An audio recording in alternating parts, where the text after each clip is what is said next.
क्या आप किसी ऐसे नाम से सामना कर सकते हैं जिसे बोलते ही हवाएं थम जाएं?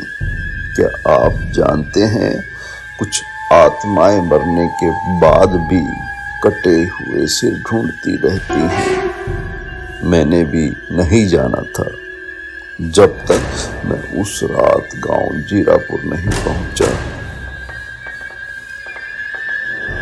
जीरापुर, जहां शाम होते ही खिड़कियां खुद बंद हो जाया करती थी, जहां बच्चों को रात में बाहर भेजना पाप माना जाता था और जहां हर दीवार पर लाल कोयले से लिखा होता था, सिरकटा वापस आएगा। पर कौन था सिरकटा? लोग इतना क्यों डरते थे उससे? मैंने पूछा तो सबने चुप्पी ओढ़ ली। किसी ने कुछ जवाब नहीं दिया। सिर्फ मेरी दादी ने कांपते और हंसते हुए कहा, सिर कट गया था उसका, पर बदला नहीं गया। वो अब भी हर पूर्णिमा की रात फिर से सिर मांगने लौटता है।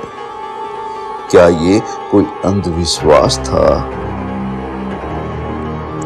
क्या कोई सच में अंधेरे में सिर मांगता था? रात के 12 बजे थे। छत पे कुछ भारी सा घिसटता हुआ निकल गया। क्या वो हवा थी या कोई पांव? मैं उठा, लालटेन जलाई और दरवाजे की ओर बढ़ा। तभी टप टप टप टप फिर दस्तक आई। दिल धड़क रहा था। क्या मैं दरवाजा खोल दूं या बंद रहने दूं, जैसे बाकी गांव वाले करते हैं, बिल्कुल वैसा ही। पर मैंने हिम्मत की और दरवाजा खोल दिया। सामने कोई नहीं था,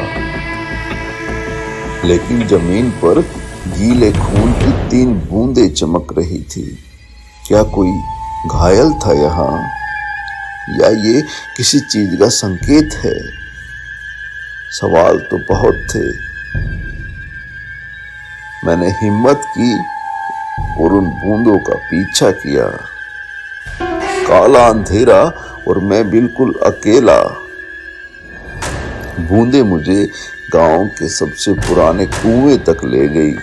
वो कुआं जहां 40 साल पहले एक आदमी का सिर काट कर फेंका गया था।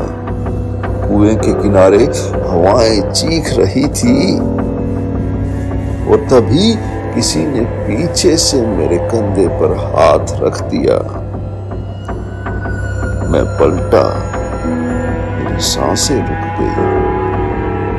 मेरे सामने एक आदमी खड़ा था जिसका सिर ही नहीं था। उसके धड़ से धुआं निकल रहा था। हाथ में एक जंग लगा खंजर था और गर्दन से खून नहीं बल्कि काला पानी रिस रहा था। उसके बिना होठों वाली आवाज मेरे दिमाग में आज भी गूंजती है। कहाँ है मेरा सिर? कहाँ है?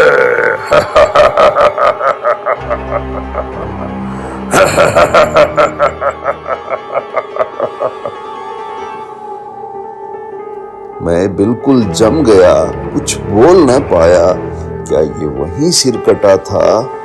क्या वो अपना सिर ढूंढ रहा था या किसी और का सिर लेने आया था? मेरे ही जैसे किसी जिंदा इंसान का सिर। वो आगे बढ़ा और बिल्कुल ठीक मेरे सामने आ गया, इतना नजदीक कि उसकी सड़न मेरी आंखों में घुल गई।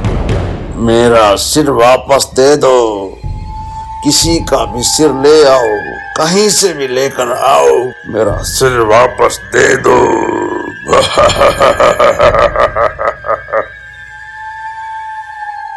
उसकी बातें खत्म होते ही कुआं खून की गंध से भर गया। मुझे लगा जैसे नीचे से हजारों उंगलियां निकलकर मुझे खींच ले जाएंगी। मैं भागा, बहुत तेज भागा, पूरी जान लगाकर। पर क्या कोई इंसान बिना सिर के भागने वाले से धीमा हो सकता है? सुबह हुई, गांव वाले कुएं के पास जमा थे। वहां मेरा लालटेन पड़ा था और उसके पास एक ताजा कटा हुआ सिर। पर डराने वाली बात यह नहीं थी, वो सिर मेरा नहीं था, लेकिन वो मुझ जैसा दिखता था।